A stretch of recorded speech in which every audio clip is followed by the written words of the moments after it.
Ikalabintatlong kabanata. Panalangin para tulungan. Panginoon, hanggang kailan niyo ako kalilimutan? Kalilimutan niyo ba ako habang buhay? Hanggang kailan ba kayo magtatago sa akin? Hanggang kailan ko dadalhin itong mga pangamba ko?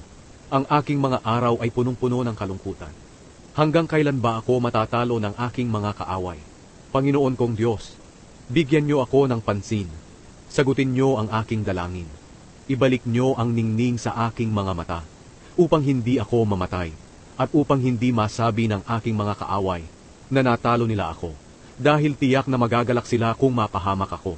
Panginoon, naniniwala po ako na mahal niyo ako, at ako ay nagagalak dahil iniligtas niyo ako.